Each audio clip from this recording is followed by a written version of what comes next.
Hello friends, आज हम Faraday's first law of electrolysis का स्टडी करेंगे। लेकिन Faraday's first law of electrolysis को जानने से पहले हमें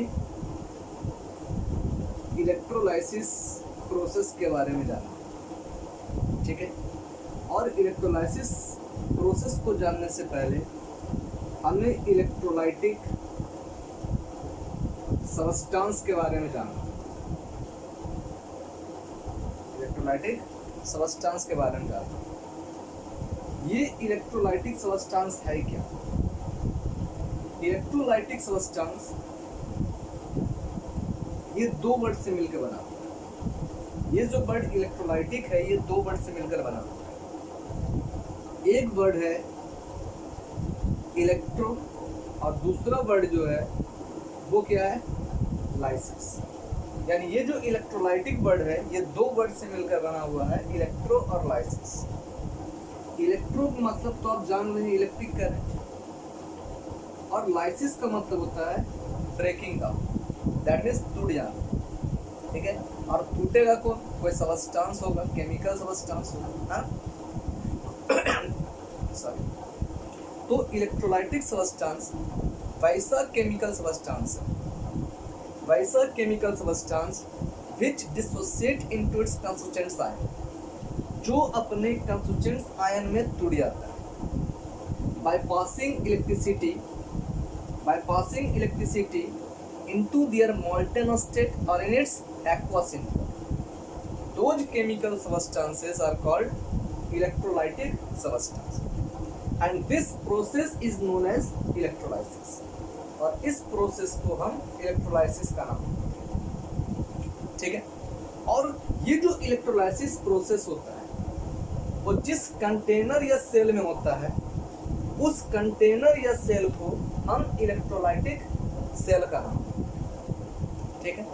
तो इलेक्ट्रोलाइटिक सेल क्या हुआ कि वैसा कंटेनर जिसमें इलेक्ट्रोलाइसिस प्रोसेस होता है, यानी जिस कंटेनर में इलेक्ट्रोलाइसिस प्रोसेस होता है उस कंटेनर को हम इलेक्ट्रोलाइटिक सेल का नाम, ठीक है। चलिए हम बात करते हैं इलेक्ट्रोलाइटिक सेल का, इलेक्ट्रोलाइटिक सेल का, ठीक है। ये जो इलेक्ट्रोलाइटिक सेल है, ये जो इलेक्ट्रोलाइटिक सेल है ये एक तरह का वैसा सेल है, वैसा डिवाइस है जो क्या करता है, इलेक्ट्रिकल एनर्जी को केमिकल एनर्जी में कन्वर्ट करता है, इलेक्ट्रिकल एनर्जी को केमिकल एनर्जी में कन्वर्ट करता है। यानी electrolytic cell is that type of device which convert electrical energy into chemical energy। यानी इसका मतलब क्या होगा? इस इलेक्ट्रोलाइटिक सेल में हम इनपुट के रूप में अगर इलेक्ट्रिकल एनर्जी देंगे तो आउटपुट के रूप में हम केमिकल एनर्जी ऑब्टेन करें, ठीक है। यानी वैसा device which convert electrical energy into chemical energy that is called electrolytic cell। उस डिवाइस को हम इलेक्ट्रोलाइटिक सेल का नाम। अब इसके डिफिनेशन से ये पता चल रहा है, ये जो इलेक्ट्रोलाइटिक सेल है इसमें इलेक्ट्रिकल एनर्जी दिया जाता है। जब इलेक्ट्रिकल एनर्जी इस सेल में दिया जाता है तब ये केमिकल एनर्जी को प्रोड्यूस करता है, ठीक है। इसका मतलब क्या हो रहा है कि अगर इलेक्ट्रिकल एनर्जी दिया जा रहा है मतलब ये जो इलेक्ट्रोलाइटिक सेल होगा इसमें जो रिएक्शन होगा वो अपने से नहीं होगा, ठीक है। मतलब क्या है कि जब तक हम इसमें इलेक्ट्रिकल एनर्जी देंगे नहीं तब तक क्या होगा, ये केमिकल एनर्जी में कन्वर्ट नहीं होगा, ये केमिकल एनर्जी को प्रोड्यूस नहीं करेगा। यानी इसका मतलब है कि ये जो इलेक्ट्रोलाइटिक सेल है इसमें जो केमिकल रिएक्शन होता है वो क्या होता है, स्पॉन्टेनियस नहीं होकर नॉन स्पॉन्टेनियस होता है, ठीक है। यानी नॉन स्पॉन्टेनियस का मतलब क्या है कि इसमें एनर्जी जो है एक्सटर्नली दिया जाता है, ठीक है। यानी इलेक्ट्रिकल एनर्जी इसमें हम एक्सटर्नली देते हैं और एक्सटर्नली इलेक्ट्रिकल एनर्जी देने के बाद तब क्या होता है, इस सेल में केमिकल रिएक्शन होता है और उस केमिकल रिएक्शन के थ्रू केमिकल एनर्जी प्रोड्यूस होता है, ठीक है।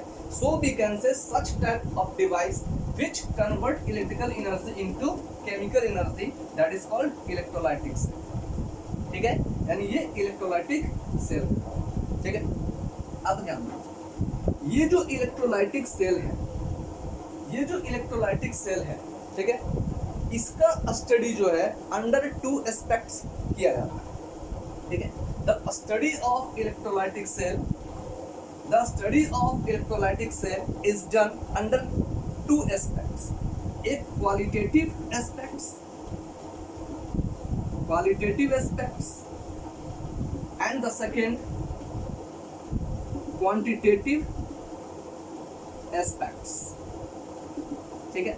यानी कह रहा है इलेक्ट्रोलाइटिक सेल का जो स्टडी किया जाता है वो अंडर 2 एस्पेक्ट किया जाता है, एक क्वालिटेटिव एस्पेक्ट्स के रूप में और दूसरा क्वांटिटेटिव एस्पेक्ट्स के रूप में, ठीक है।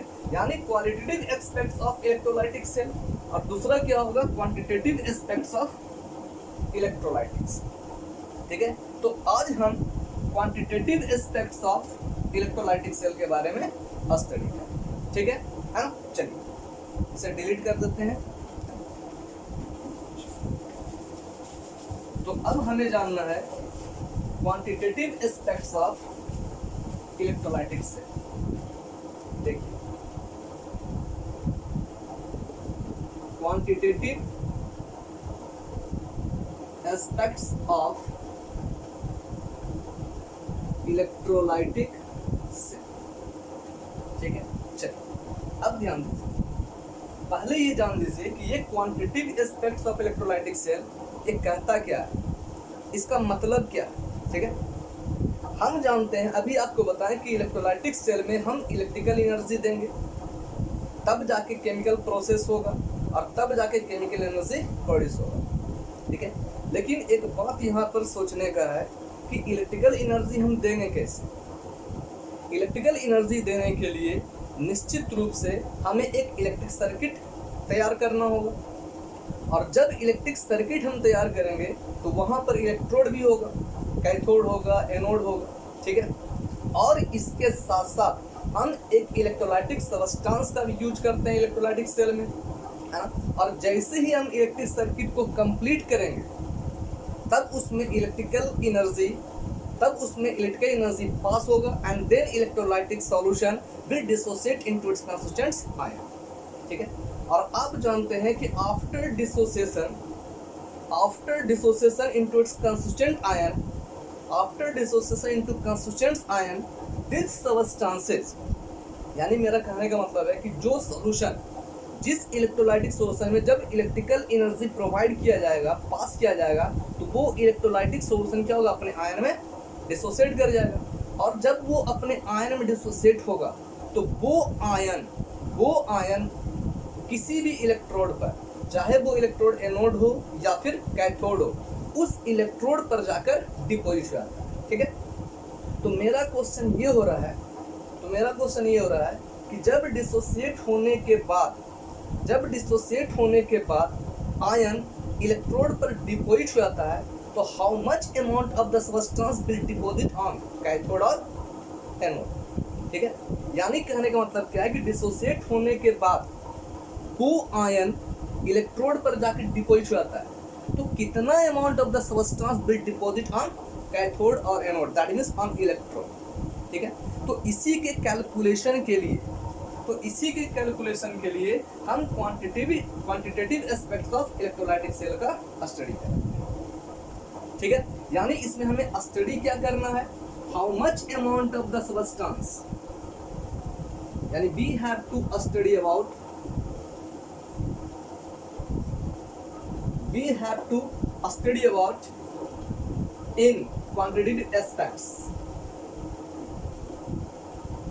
in quantitative aspects that how much amount of substance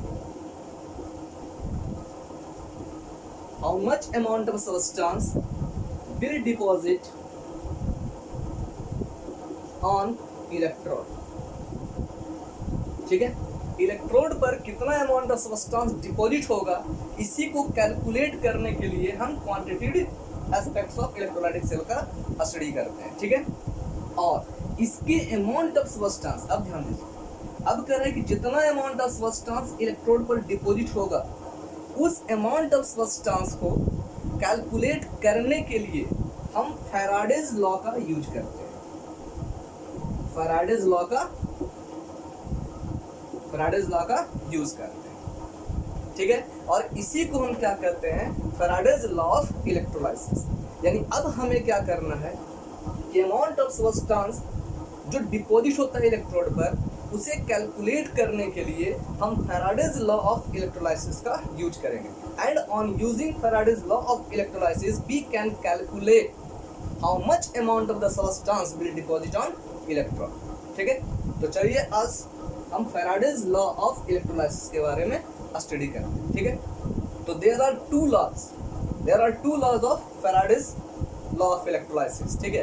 तो आज हम फर्स्ट लॉ ऑफ इलेक्ट्रोलाइसिस के बारे में स्टडी करेंगे, ठीक है। तो चलिए अब चलते हैं Faraday's first law of electrolysis, ठीक है।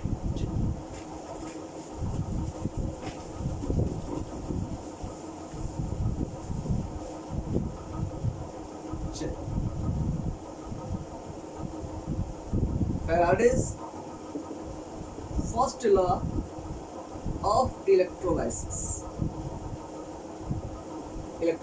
ठीक है। अकॉर्डिंग टू फर्स्ट लॉ क्या कहता है, फर्स्ट लॉ कहता है कि अमाउंट ऑफ सब्सटेंस, इसे W ले लेते हैं, ठीक है। Amount of substance is directly proportional to, amount of substance W is directly proportional to Q, ठीक है। हमारा फर्स्ट लॉ ऑफ इलेक्ट्रोलाइसिस क्या कहता है, W is directly proportional to Q। अब ये जानना है कि आखिर ये W क्या है और Q क्या है ना। तो देखिए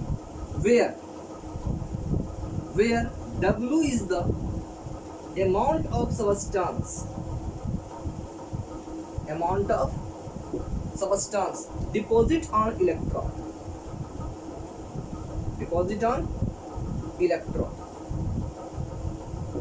ठीक है। Amount of substance this is deposited on electrode, जो इलेक्ट्रोड पर डिपॉजिट होता है, ठीक है।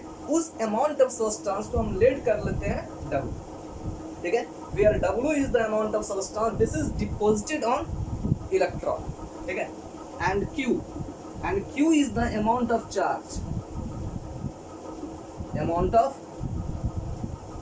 Charge, supplied through electrolytic solution,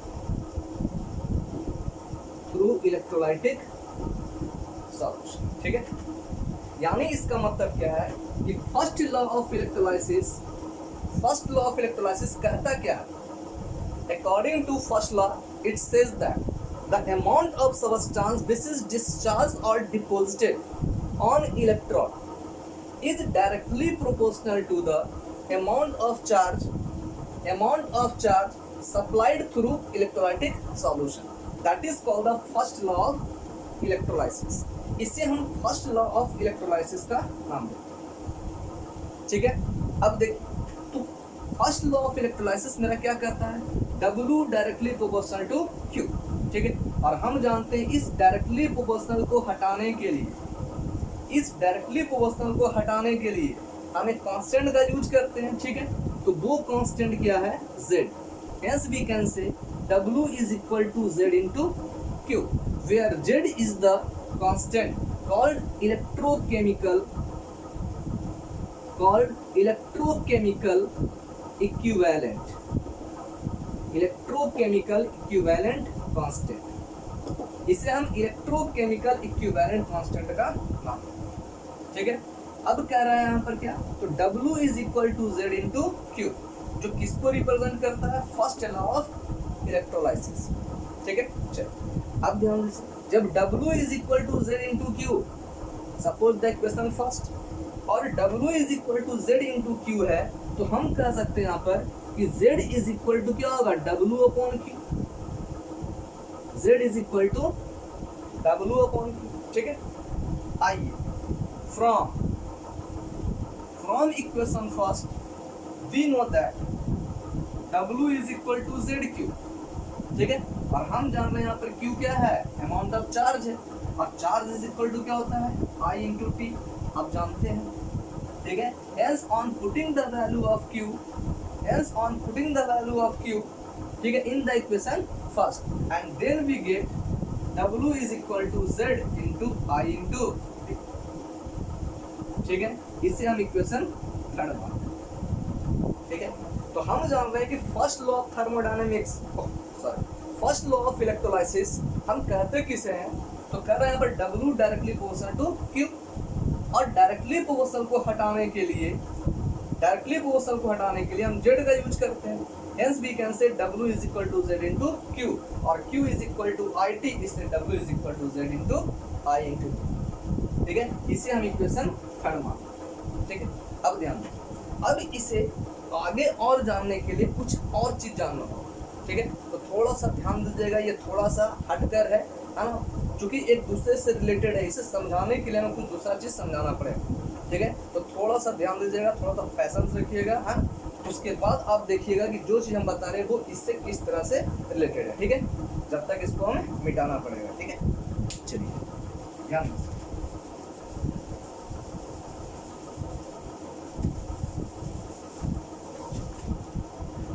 तो अभी मैंने आपको बताया कि W is equal to Z into Q, first equation.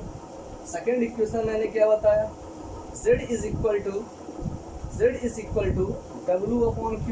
अब थर्ड इक्वेशन मैंने बताया W is equal to Z into I into T, ठीक है, इस इक्वेशन को याद रखो, ठीक है। चलिए अब ध्यान दीजिए, अब हम चलते हैं कुछ दूसरे क्वेश्चन की ओर जो इस चीज से रिलेटेड होगा। इसको समझाने के लिए, इसके और आगे के एक्सप्रेशन को बताने के लिए हमें इस चीज को बताना जरूरी है, ठीक है। चलिए ध्यान दीजिए, अब देखिए थोड़ा सा, हम जानते हैं कि total number of charge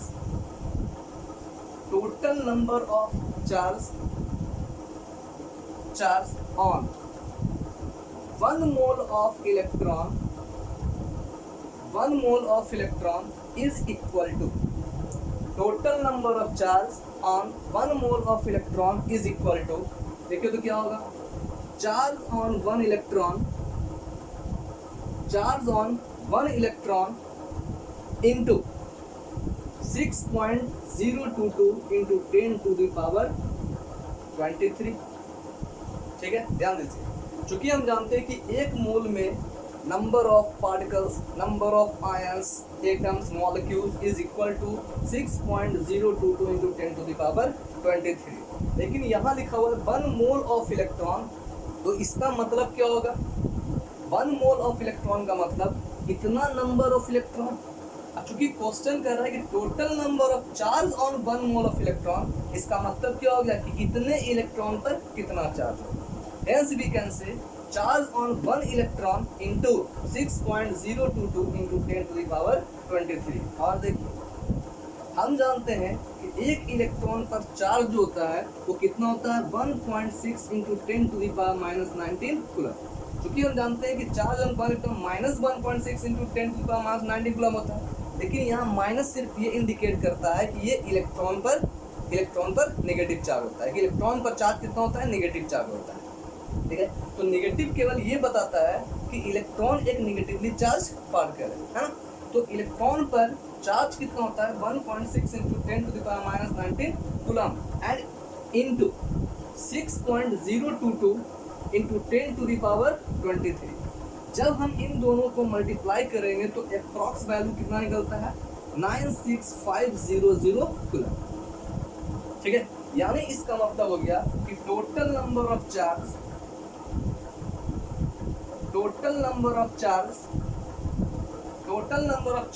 on 1 mole of electron is approx equal to 96500 coulomb and that is called 1 farad, जिसे हम 1 फैराड का नाम देते हैं, ठीक है। और इसे शॉर्ट में हम 1F के नाम से जानते हैं, ठीक है। तो याद कर रखना है यहाँ पर कि 1 फैराड इज इक्वल टू कितना होता है 96500 कूलम। ठीक है, चलिए इसे अभी याद रखना है। ठीक है, कि total number of charge on 1 mole of electron is equal to 96500 coulomb is equal to 1 faraday. ठीक है, चलिए अब ध्यान दीजिए,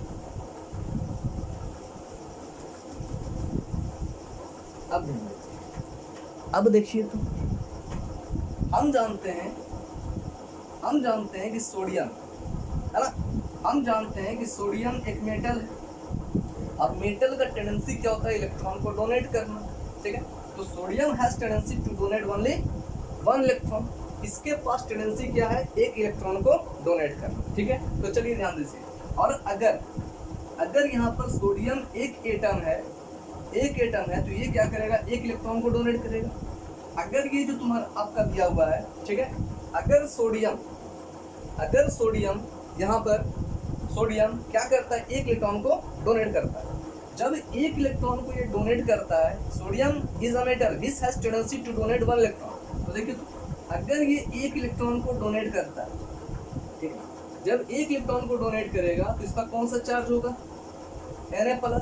ठीक है, क्योंकि हम जानते हैं कि मेटल क्या करता है, इलेक्ट्रॉन को डोनेट करता है, और डोनेट करने के बाद ये क्या करता है, पॉजिटिव चार्ज का फॉर्मेशन करता है। ठीक है, hence we can say sodium has tendency to donate an electron, और एक इलेक्ट्रॉन को डोनेट करने के बाद ये क्या करता है, पॉजिटिव चार्ज का फॉर्मेशन करता है। ठीक है, चलिए ध्यान दीजिए, इसलिए हम कह सकते हैं कि Na++ an electron is equal to क्या हो गया, सोडियम मेटल। ठीक है, सोडियम मेटल। अगर यहाँ पर 1 मोल एटम लिया जाए, ध्यान दीजिए, अगर एक एटम लेंगे तो ये क्या करेगा, एक इलेक्ट्रॉन को डोनेट करेगा। ठीक है, अगर एक एटम लिया जाए तो एक इलेक्ट्रॉन को डोनेट करेगा। 1 मोल एटम लिया जाए तो निश्चित रूप से 1 मोल ऑफ इलेक्ट्रॉन को डोनेट करेगा। ठीक है, तो चलिए ध्यान दीजिए, तो अगर मान लेते हैं यहाँ पर कि ये जो इलेक्ट्रॉन की संख्या है वो कितना है, 1 मोल ऑफ इलेक्ट्रॉन है, 1 मोल ऑफ इलेक्ट्रॉन।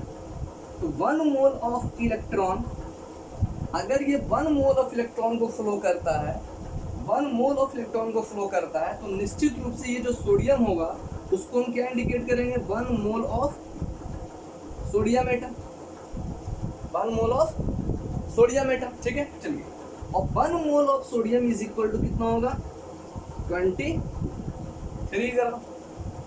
ठीक है, 23 ग्राम, ध्यान दीजिएगा थोड़ा सा। तो 1 mole of electron is equal to कितना हो जाएगा, 23 ग्राम।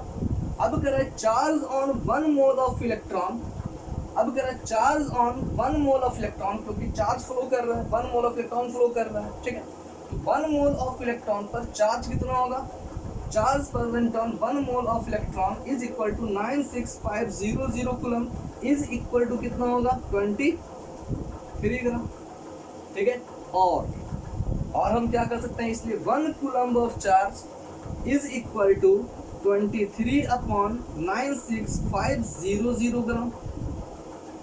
ठीक है, 1 कूलम इज इक्वल टू 23/96,500 ग्राम।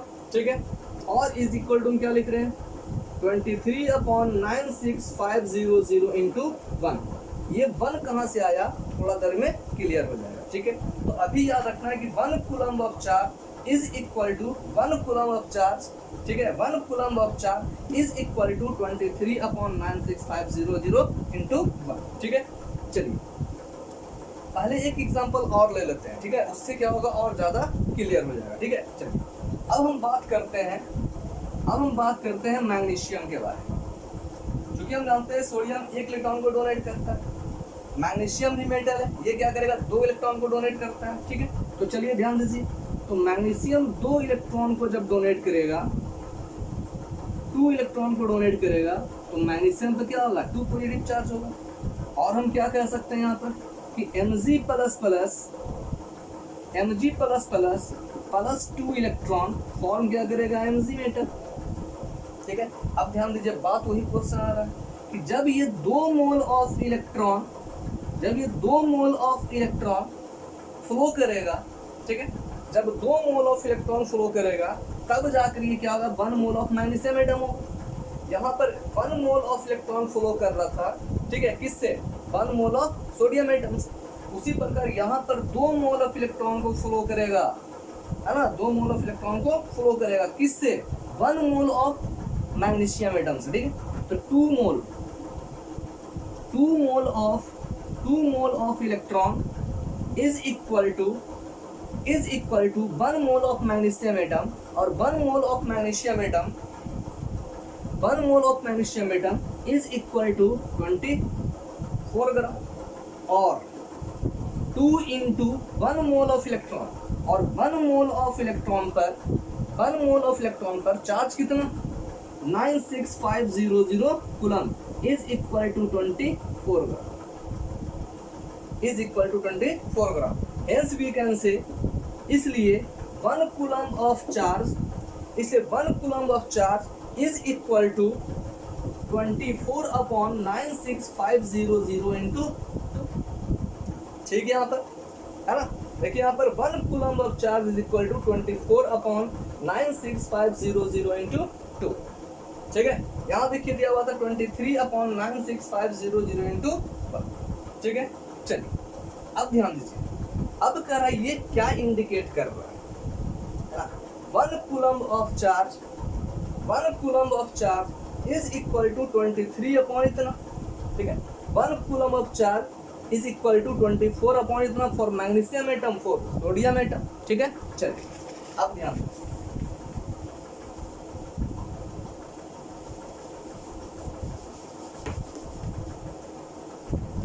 अब ध्यान दीजिए, थोड़ा सा, अब देखिए, तो 1 coulomb of charge is equal to 23 upon इतना, यहाँ देखिए, ये 1 coulomb of charge is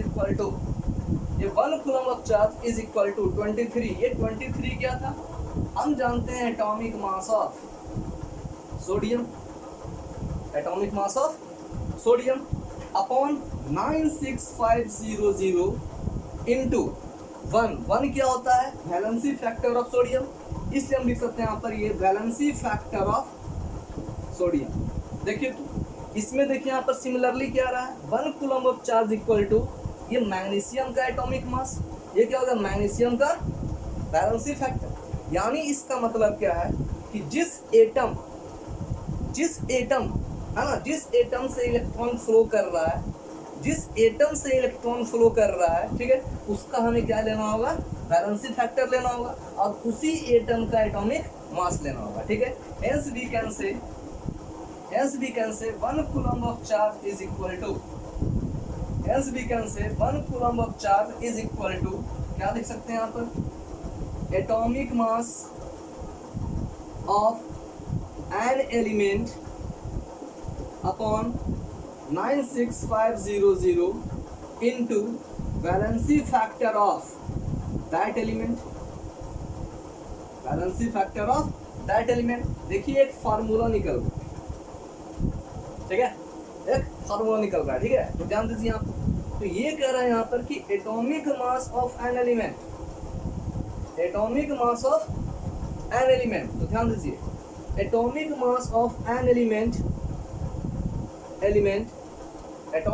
of an element upon क्या हो रहा है यहाँ पर, चार्ज 96500 इंटू वैलेंसी फैक्टर, ठीक है, वैलेंसी फैक्टर। अब ध्यान दीजिए, ये जो आपका दिया हुआ है यहाँ पर ध्यान दीजिए, Z is equal to W upon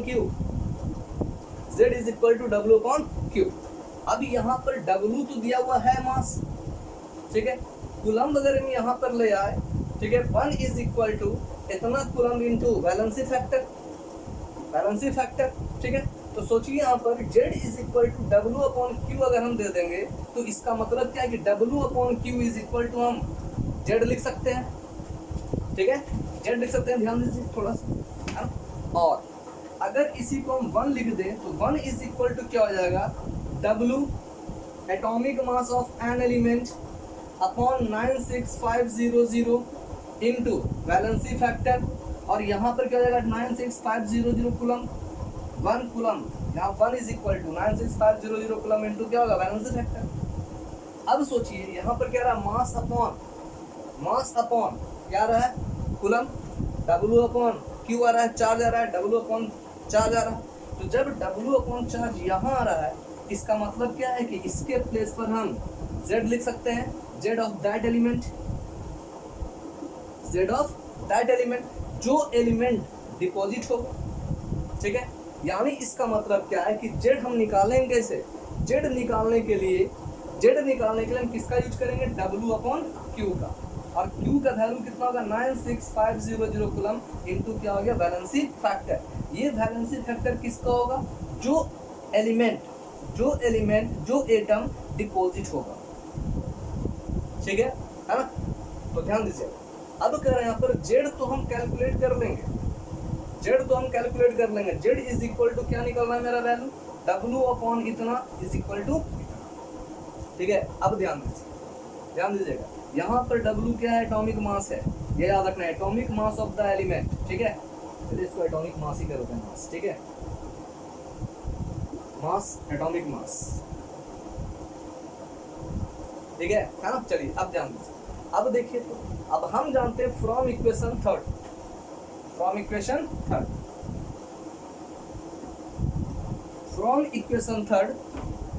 we know that equation third से हम जानते हैं कि W is equal to Z into I into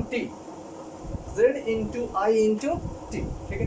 अब देखिए तो यहाँ जब कह रहे हैं यहाँ पर W is equal to Z into I into T, ठीक है। यहाँ पर W क्या हो गया, amount of substance this is deposited on electrode, है ना। अब ध्यान, तो W इज इक्वल टू यानी mass deposit on electrode is equal to Z, और Z का वैल्यू कितना होगा, एटॉमिक मास, ये एटॉमिक मास है, ठीक है। तो ये atomic mass upon 96500 coulomb into valency factor into I into T, ठीक है। ये क्या होगा, आपका एक फार्मूला होगा, लेट इक्वेशन, ठीक है। इस इक्वेशन को अभी याद रखना है, क्योंकि इस इक्वेशन का यूज हम न्यूमेरिकल्स सॉल्व करने में करते हैं, ठीक है ना। तो W इज इक्वल टू क्या निकल रहा है, atomic mass upon 96500 coulomb into valency factor into क्या होगा I इंटू टी, ठीक है।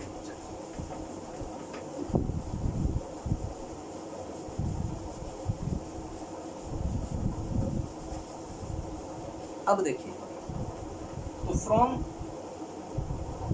Equation 4 we get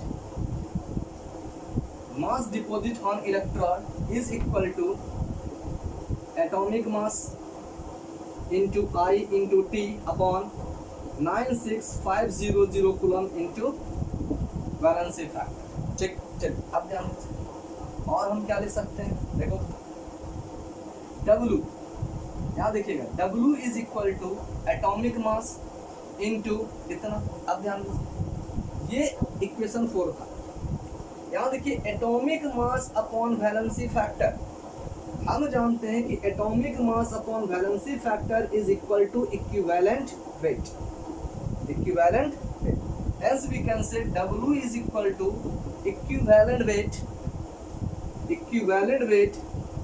into I into T upon 96500. It is the next formula for you, ठीक है। अगेन आते हैं फ्रॉम इक्वेशन 4 से W is equal to atomic mass into I into T upon 96500 coulomb into valency factor. अब ध्यान दीजिए, ये जो एटॉमिक मास है हम क्या करते हैं, इसको इसके नीचे ले आते हैं, ठीक है। देन वी गेट, तो क्या होगा, W upon atomic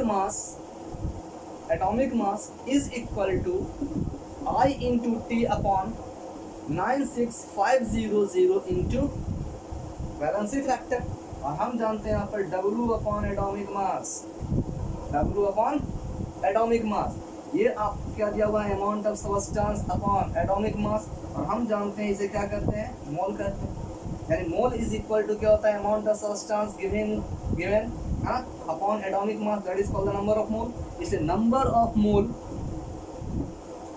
number of moles N is equal to I into T upon 96500 into valency factor. It is the next formula for, ठीक है। चलिए अब हम बात करते हैं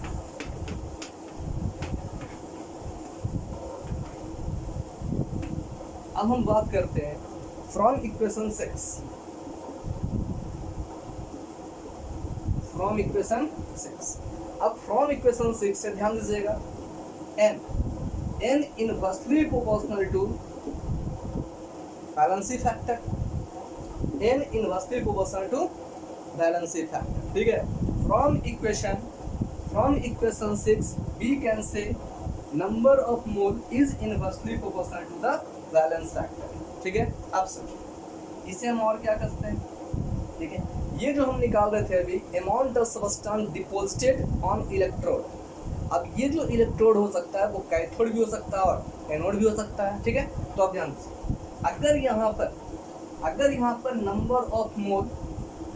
पर नंबर ऑफ मोल कैथोड का लिया जाए तो वैलेंसी फैक्टर किसका होगा, वैलेंसी फैक्टर उस मेटल का होगा जो कैथोड पर डिपॉजिट होगा। अगर हम यहाँ पर amount of substance deposit on anode लिया जाए तो यहाँ जो वैलेंसी फैक्टर होगा वो किसका होगा, एनोड का होगा। एनोड पर जो एलिमेंट डिपॉजिट हुआ होगा, जो एटम डिपॉजिट हुआ होगा, ठीक है। तो चलिए देखें, इसलिए हम कह सकते हैं कि number of mole,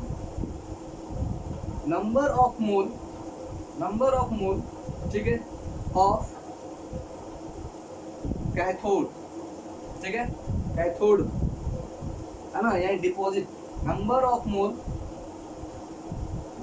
mole of that atom is deposit